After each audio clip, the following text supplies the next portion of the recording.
Happy New Year, everyone. Hope you all had a great holiday off and got to spend much needed quality time with your family and friends. I've been very anxious to get another one of these episodes out, but it's been a real struggle these last couple of weeks because my husband and I actually won a contract from our other business, and so we've been busy juggling all of that while also trying to get the kids back on a regular school routine. You don't have to homeschool to know that it's a bit of a chore getting back into your old routine again.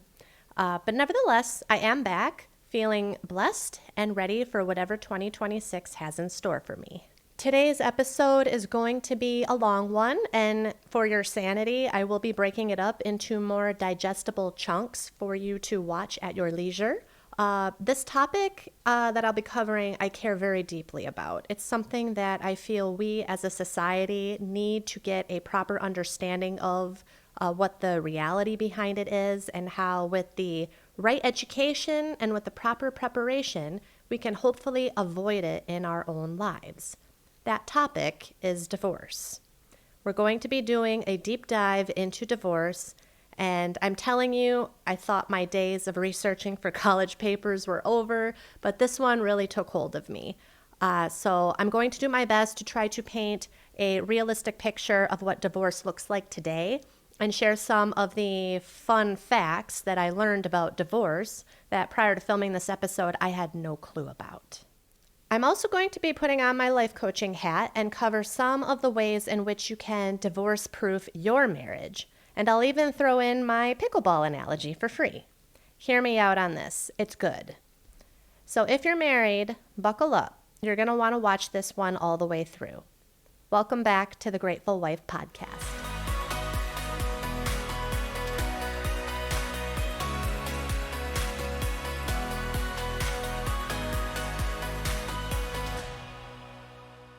So as crazy as it sounds, until yesterday, when I was researching the topic of divorce, I found out that apparently January is divorce month. Isn't that interesting? So as I stated earlier, I have very strong feelings about divorce. It's something that I think is happening way too often in our society today, and every time I hear someone I know who is going through it, I just feel so sad for that person. I feel sad because my mind immediately goes back to when these people first got married and how their lives were filled with so much love for each other and had so much optimism for the future. And for me, it's just sad to see a couple that was once in that state decide to just permanently dissolve their union. It is very socially acceptable now, to the point where it's even celebrated. I mean, there's a whole card aisle now in stores just for congratulating people on their divorce. It's just wild. But again, this is weird to me. Majority of these cases we should not be celebrating, and I'm going to show you why in a minute. I'm going to show you some examples. But before we get into that, let's dive into some of the non-surprising statistics surrounding divorce. The first being that women are the primary initiators of divorce almost 70% of the time. And this comes as no surprise to me, especially when I see hundreds of videos like this that are circulating online every day. Tomorrow is officially one of the biggest and most important days of my entire life. Tomorrow is my divorce day, and it's been a lot, to say the least. This moment I have equally dreaded and looked forward to, and the fact that it is now coming to an end officially tomorrow is mind-blowing. I cannot wait. I'm so impressed and proud of myself that I have been able to get through this divorce alone. To be 25 years old and doing something of this caliber is huge. I am the youngest out of my friends to be married, and now I'm the youngest out of my friends to be divorced. So I'm going to hold that with a lot of pride. I want to be independent. I don't need a man. I can do this all on my own. Guess who's single again? It's okay. I've just come out of a marriage. So single. I feel good. Do you want to become a miserable old woman? I don't think any of us do. You've seen those women out there. The women that are nattering and nagging their husbands, that are bitchy, that aren't nice, seem to be so unhappy, and we think, oh God, I hope I'm never one of those miserable old women. That happens from raising a family, working, and then all of a sudden we're in our 50s and 60s and we have nothing. We don't have a life. We don't have a life separate from our family or separate from our husband. And so we resent everybody. I did it. Here I am. It's amazing. I feel like a different person already. I feel like I can do whatever I want, and I'm not responsible for anybody anymore but me. I don't know. Things aren't going that great. So remember these women. You will see them again very soon. Despite the hundreds, if not thousands of women out there like this online who are gleefully talking about their impending divorces, and not to mention all of those whom I know personally who have been divorced, I was actually shocked to find out that the divorce rate is actually going down. Contrary to what many of us have believed for years, that about 50% of marriages end in divorce, which was true back in the 80s when it peaked, according to the Institute of Family Studies, the actual divorce rate is down to 40%, which is a 50-year low, and researchers believe that it's going to continue to go down this trend. So, yay, right? Well, kind of. While I'm glad that the overall divorce rate is going down, I wanted to know what factors were causing it to go down in the first place, and I found some more unsurprising data. The first of which is fewer people are actually getting married, and those who are getting married are waiting much longer to tie the knot. According to the same researchers from the Institute of Family Statistics on Marriage, marriage rates reached an all-time low in 2021. But since 2022, marriages have rebounded to pre-pandemic levels, which has researchers optimistic that this trend will continue. So again, yay!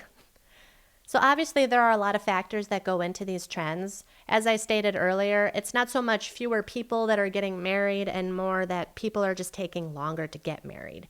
Age has become a major factor. The average age of a couple today getting married is around age 30 for men and age 28 for women. That's actually old when you compare it to the 1950s, when the average man was 22 years old when he got married and the average woman 20. So this is, of course, unsurprising. Our society and culture today promote waiting to get married for as long as possible. Wait until you get the college degree. Wait until you find a job. Wait until you buy a house. Wait until you're financially stable. All of these factors, while they make sense from a purely financial and secular point of view, I don't personally agree with. But whether I agree with them or not, these factors have, overall, contributed to stronger marriages in general that have, of course, resulted in a reduction of divorces. So that is great news. But in terms of these purely secular factors being stressed, there's still a lot of work that needs to be done to beat that divorce rate down even further. And one of them is the rising trend of childless married couples, aka DINKs, which stands for dual income, no kids. So this statistic actually blew my mind. But for most people, this probably wouldn't surprise them. But it turns out that the divorce rate for childless couples is actually much higher than those who are married with children, as much as 66% higher compared to 40% for married couples with children. So you'd think that not having to deal with kids and getting to pretty much do whatever you want, whenever you want, would lead to marital happiness and bliss. Well, apparently there is a binding factor that children provide to solidify a relationship. No way. That's great. And when you look at this through the lens of marriage being more of a sacrament, a vocation, a covenant given by God, it makes total sense why having children in this union is not only a beautiful thing, but it's also a necessary thing to keep the couple together. So that might be tip number 1 to divorce-proof your marriage. Have kids. I was actually told by a dog person, who has 4 kids of his own, by the way, that dogs are the absolute best. They're your best friend. They're always there for you. There's nothing better than a dog, except kids. So if you're married and you're still discerning about having kids and you're happily married already, I'm telling you, adding kids to the mix is only going to make your marriage flourish even more. The reason, of course, is simple, and it's true. This is exactly what God intended marriage to be. And when you don't bring children into your marriage, you're actually robbing yourselves of a true and lasting joy and a deeper intimacy with your spouse. You can't possibly understand it until you've experienced it yourself. All the vacations in the world cannot top bringing a life that you created with your spouse out of love into the world. It just surpasses all understanding, which is what makes it a beautiful act of faith, hope, and love in your marriage. So we just poured over some stats on divorce, and I didn't even get to the fun ones, if you can even call it fun. They're really just sad. I found this site, a law firm based out of San Diego, Wilkinson and Finkbeiner, who did a very thorough analysis all about divorce. And here's just a few that I'm going to list. The likelihood of divorce goes up exponentially with each remarriage. 41% of first marriages, 60 to 67% of second marriage, 73% third marriage. So not a good idea to get into a marriage with someone who is thrice divorced. Going back to the age thing, those who wait to marry until they are over 25 years old are 24% less likely to get divorced. This one is actually interesting, and in a way, it does make sense. The human brain doesn't fully function until the age 25. We tend to be more rational and do less stupid stuff after the age of 25. This would make another tip to divorce-proof your potential marriage. If you are with someone who is older than 25 and they are still making really dumb mistakes, it's not a good sign. It's actually a major red flag, and I would consider ditching the relationship altogether. This one is on cohabitating. 60% of cohabitating couples will eventually marry. However, living together prior to marriage can increase the chance of getting divorced by as much as 40%. Here's another one. If you're a female serial cohabitator, a woman who has lived with more than one partner before their first marriage is more than 40% likely to get divorced than a woman who has never done so. Sexual history plays a huge role in potential divorces. A 2011 study at the University of Iowa found that for both men and women, the loss of virginity before age 18 was correlated with a greater number of occurrences of divorce within the first 10 years of marriage. Women with 6 or more premarital sexual partners are almost 3 times less likely to be in a stable marriage. So here's another tip. Keep your body count low, preferably 0. I obviously could spend an entire episodes on just one of these statistics, and I probably will in the near future. And you can check out the rest of this list on their website, and I'll post the link in the episode description. But I do want to get back to the top reason on why couples divorce. According to numerous national surveys conducted, these are the top reasons people are divorcing today. We have lack of commitment at 73%, arguing too much at 56%, infidelity at 55%, married too young 46%, unrealistic expectations 45%, lack of equality in relationship 44%, lack of preparation for marriage at 41%, and then we have domestic violence. All these make total and absolute sense, and I totally understand why marriages spiral out of control.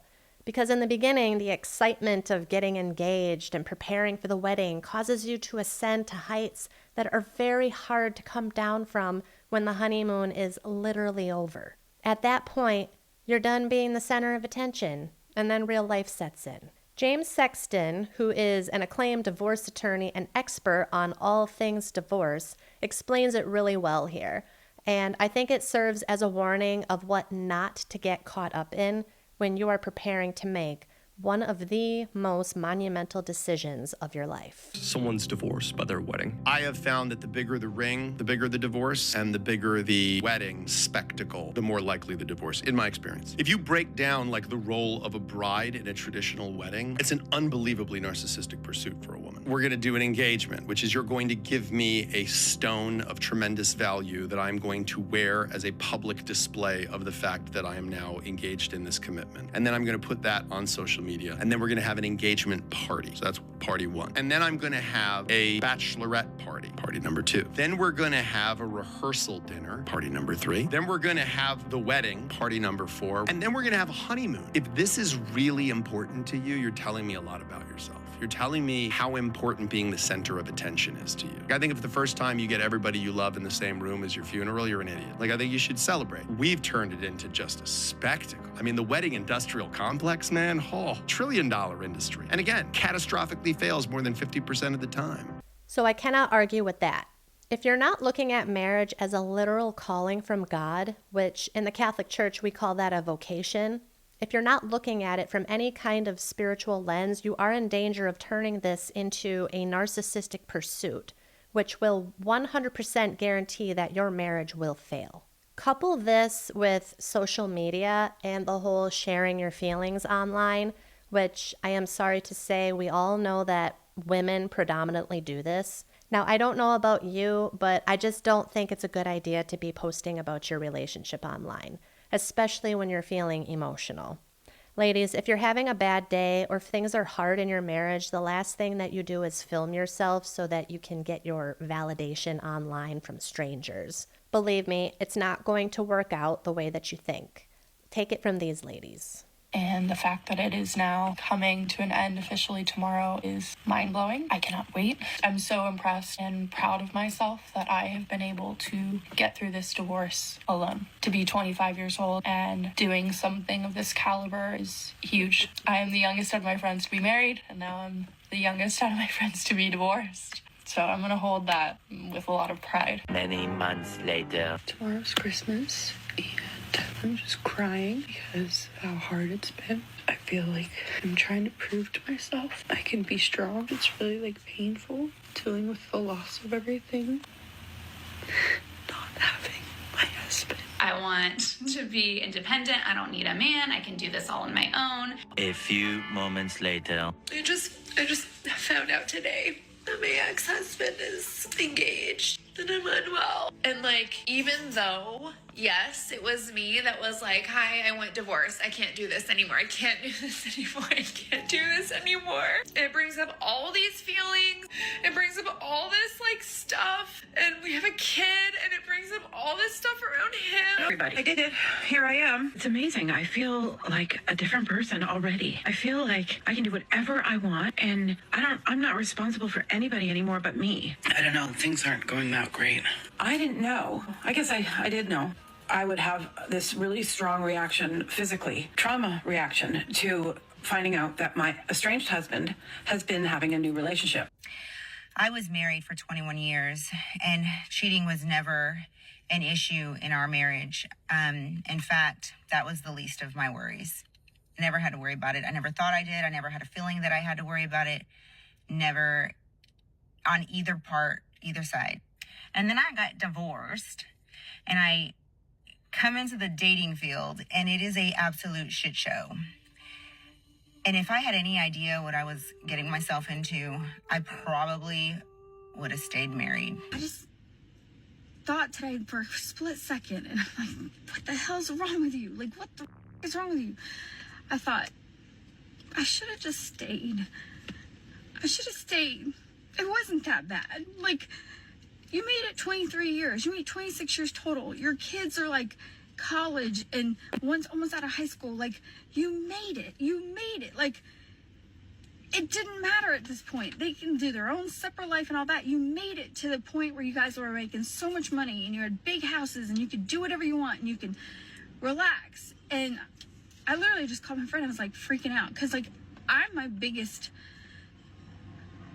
the biggest person that keeps me back. I'm terrified. I don't have 401k. My counsel did not have my back. I was so traumatized when I got out and then terrorized for the next year that I couldn't even think straight to help the people that wanted to help me. And the people I entrusted to help me didn't help me.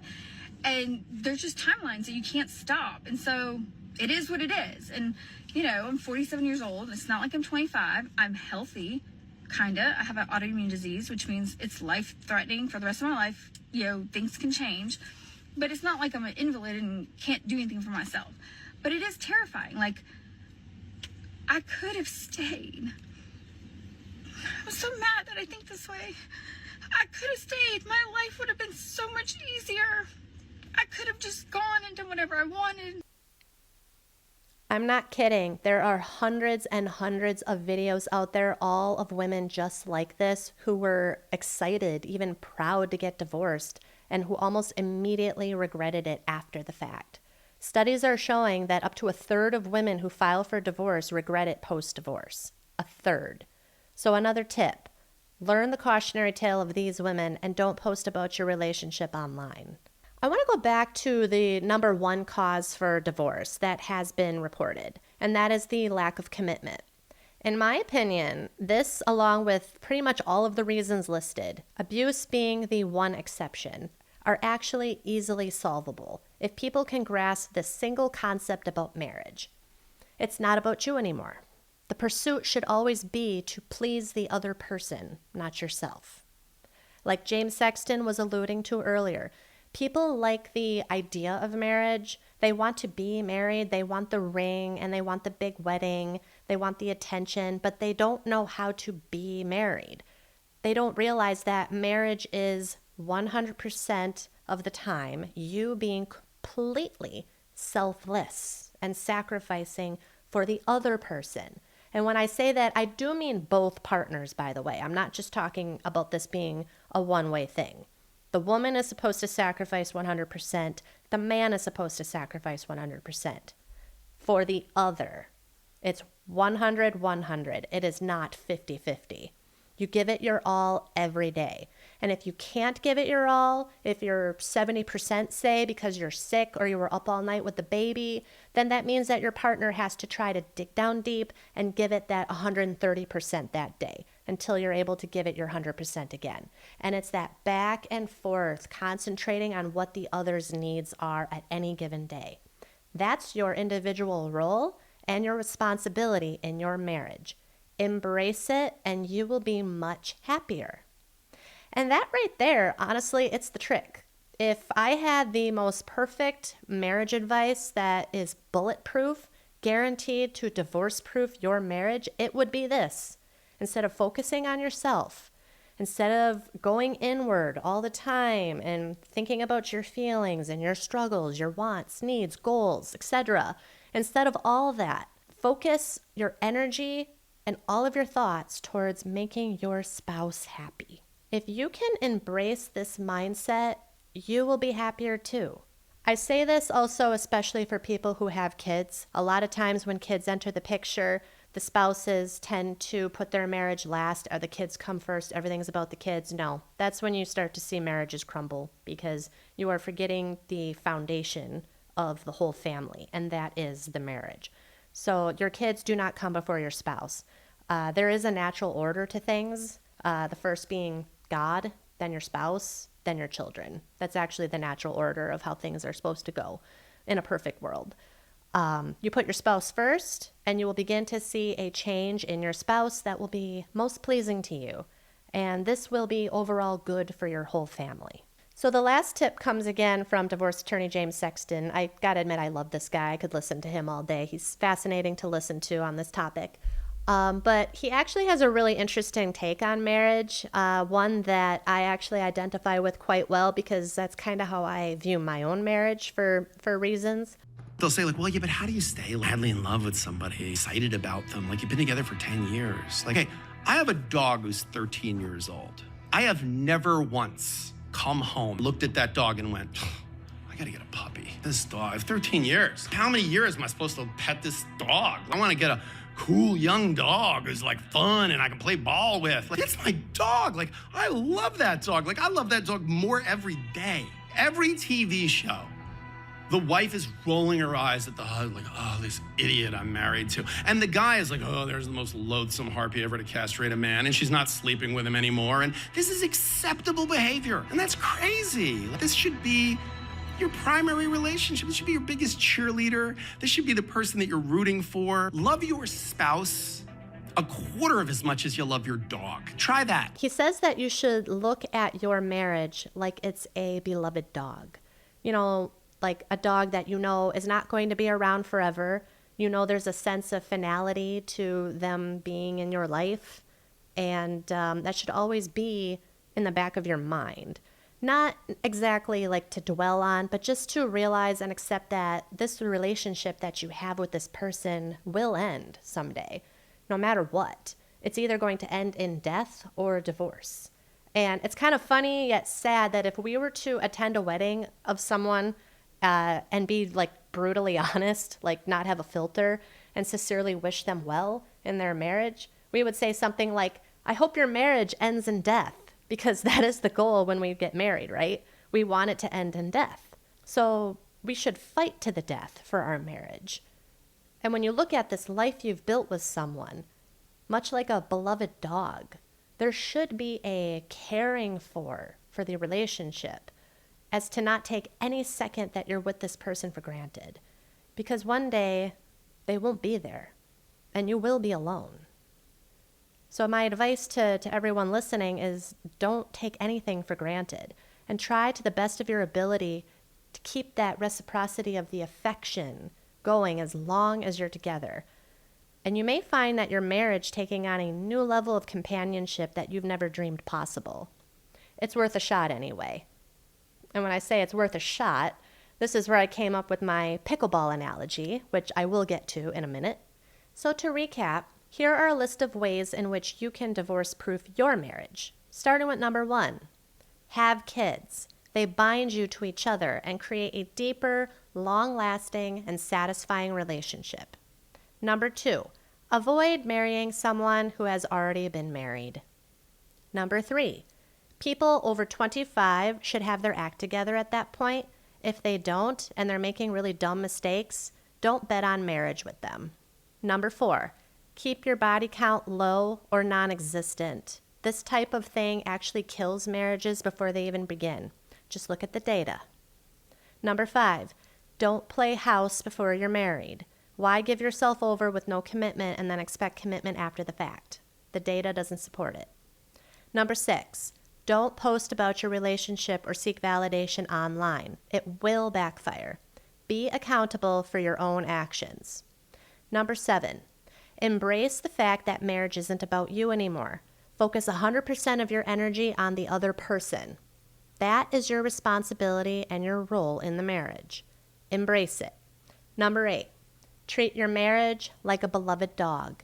It's going to end at some point. The question is, to what lengths are you willing to go to keep your marriage alive like you would your beloved old dog? So in case you already didn't know, I'm not only the host of this podcast as an average Midwestern nobody, a title that I wear proudly and I cherish very much, but I'm also a certified life coach that specializes in, among many things, narcissistic abuse recovery. If you've watched this episode on divorce and you found yourself saying, Ashley, I've done all of these things, I constantly do things for my husband, and he does absolutely nothing for me in return. When in reality, he actually expects it, he demands it, and he says I should be grateful that he's around. Well then, my dear, that's what we call a serious red flag, and we absolutely need to talk. See, as I was going over the top reasons for why people divorce, there was only one reason that I found that was beyond help in saving a marriage, and that reason was abuse. Because the truth is, as much as I want to see marriages saved from divorce, I do believe that sometimes, under the right circumstances, divorce is necessary for the health and well-being of the spouse and children who are affected. And believe it or not, contrary to popular belief, the Catholic Church actually feels this way as well. See, the Church does recognize that severe abuse, including narcissistic abuse, which doesn't have to be physical, but grave emotional and psychological abuse, can create a legitimate reason for divorce. In fact, the Church emphasizes that it is the very abuse itself that breaks the marriage covenant, not the act of separation or divorce itself. And staying in a situation isn't required. So if you're in a situation where you find yourself being met with entitlement and arrogance and gaslighting, projection, all of that, if you're getting all of that from your spouse and you're feeling lost and torn about whether to stay or go, you owe it to yourself to get out. I've studied narcissists for a long time. I know exactly how their brains work and why they do the crazy things that they do. If you find yourself married to or entangled in a relationship with one, My coaching package on narcissistic abuse recovery is a way that you can reclaim your life and your dignity again. In just 6 weeks, you're going to be fully equipped to finally walk away from what seemed like an impossible situation. You will no longer feel that magnetic pull that the narcissist once had on you, and instead, you are going to be ready to break free from the chains. You're going to literally look and feel better, and I'm going to be with you every step of the way. You don't have to do this alone. So if this does apply to you, I beg you to please visit my website at www.amlifecoaching.com and schedule a one-on-one with me. If this is something that you're afraid to commit to, you don't need to commit to anything. You can simply call and make a free discovery call, and we can just talk for a half hour, and you can tell me what you've been going through, and I'll just try to give you some advice and next steps, and you can, take it or leave it. The ball is in your court. But nevertheless, it's a new year. Let's make 2026 the year that you finally break free from toxicity.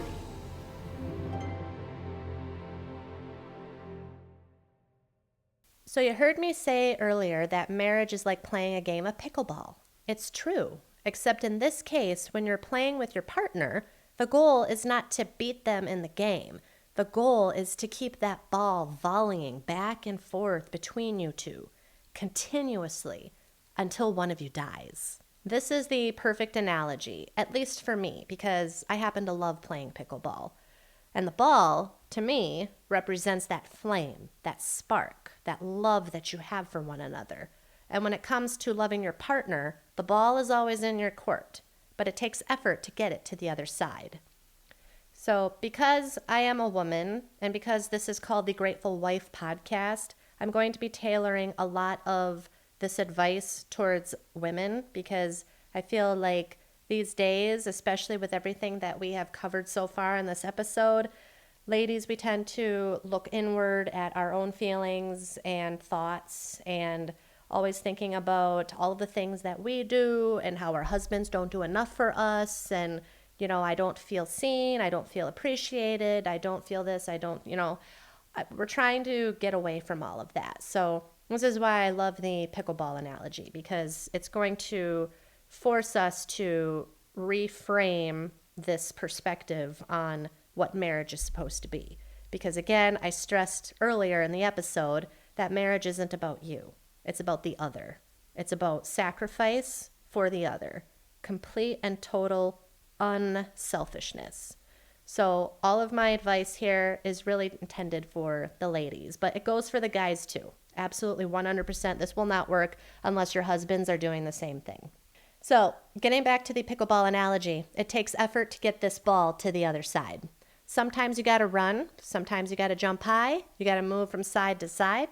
You got to get it to the other side. But if your focus is on keeping that volley going back and forth, you're going to do this effortlessly. So what I've just described, using pickleball as an example, is a healthy marriage where two people who, despite having a lot on their plates in terms of work and responsibilities, both of which no doubt carry their own mental load, have a very focused attention on the other spouse's needs. The goal every day is to try to make the other person happy as best you can, even if it's something small, like making a sandwich. If it's something that you know is going to bring your partner, in this case, ladies, your husband, joy, you should do it.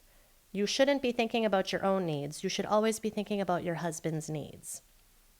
That is the equivalent of a healthy back and forth volley of a pickleball game. And yes, sometimes you can have a good volley going for quite a while, but one of you will inevitably fall short. The ball's going to hit the net and stopping this nice rhythm that you had going. That net represents the inevitable hardships that come along in marriage. Financial struggles, illness, you name it. These things are going to happen. And when that happens, you don't just quit playing the game. You pick the ball up and you try again. And it's going to probably take a while before you get your groove back. But eventually, with enough time and effort, you're going to get it back. And you guys are going to be a stronger, more effective team than ever before. But now I want to try another analogy with the same pickleball analogy. Say one spouse is playing, but they are going above and beyond to try to beat their opponent. in this case, their partner. They're trying to win the game. Like all they care about is winning. They are not really going to be happy unless they best their partner by hitting the ball harder, faster, scoring more points, and always rubbing it in every time they score a point. How is their partner going to feel playing then? My guess is they're probably not going to want to play the game at all. And in the case of us women, our husbands usually check out on their phone or they just play their Xbox. So you get to this point and you're just content with hitting the ball yourself. When you do that, it looks kind of silly when you're on the pickleball court, when you got your opponent on the other side just sitting there watching you play pickleball yourself. It looks kind of stupid because there's no back and forth happening anymore. There's really no game being played at all. Maybe you notice they've noticed and they're not making an effort because you've stopped making an effort. And so then out of your anger and resentment, you just like stubbornly hold the ball grudgingly on the other side of the court and just refuse to serve it over at all.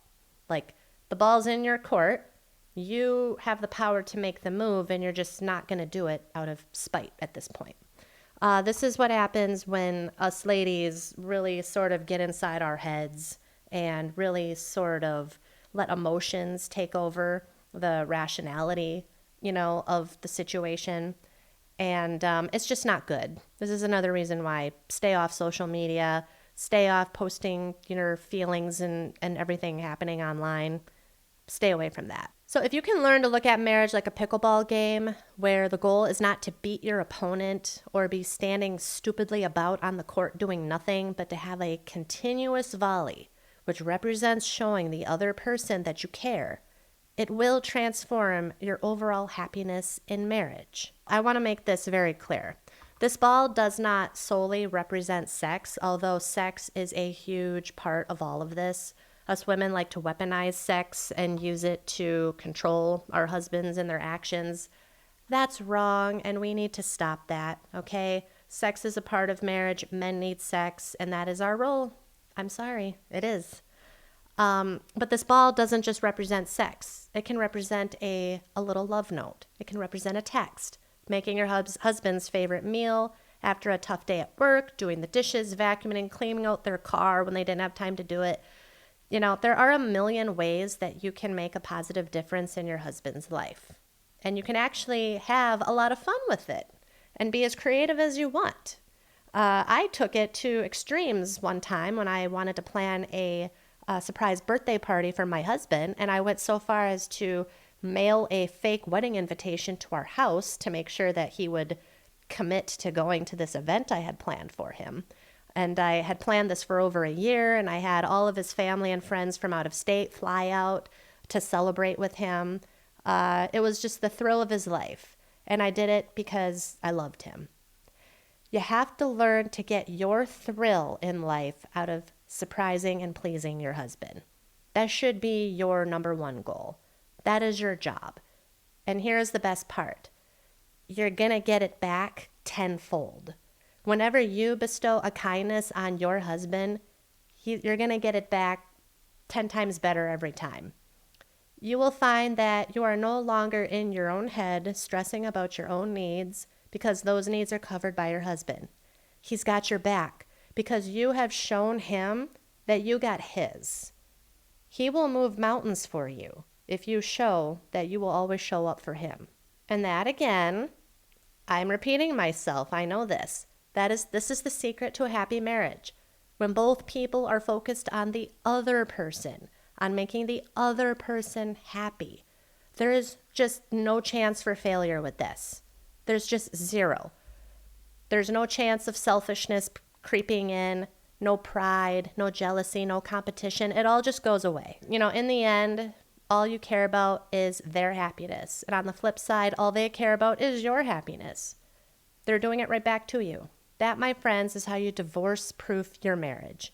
It's the age-old saying, don't ever stop dating your spouse. Because if you can remember what it was like when you were first dating your husband and when your husband was first dating you, all the little surprises and things that they would try to do for you and you would try to do for them, all the effort that you put into it, believe it or not, even after 10 years of marriage, 20 years of marriage, 30 years of marriage, I don't care how many years of marriage, You gotta keep putting out that effort every day, 100%, no matter what.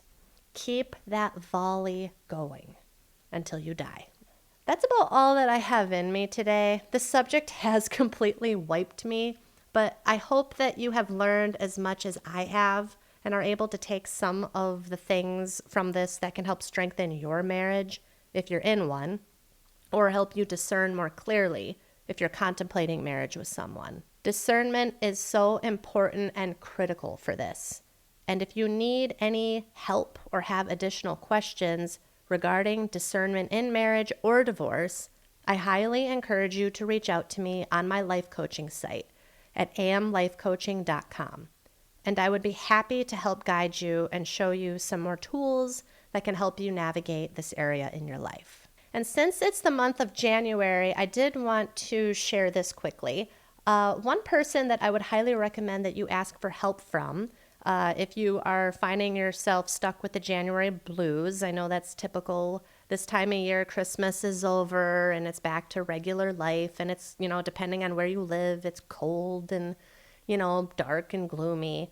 I highly recommend that you try to reach out to one of my favorite saints, someone that I go to quite often when I'm in need of help, and that's Saint Padre Pio of Pietrelcina. I bring him up because, again, as I said, we're in the month of January, and among many of the things in which Saint Pio is the patron saint of, suffering, anxiety, stress relief, he's also the patron saint of the January blues. He has helped me through so many struggles in life, and I find his famous words, pray, hope, and don't worry, to be some of the most comforting words of all. So I highly encourage you, ask him for help, ask for his intercession in whatever it is that you're struggling with. He is very, very powerful, and he always shows up when you call for him. As always, please like this video and subscribe to my channel for future content. Have a great rest of your week, everyone, and I will see you back next time. God bless.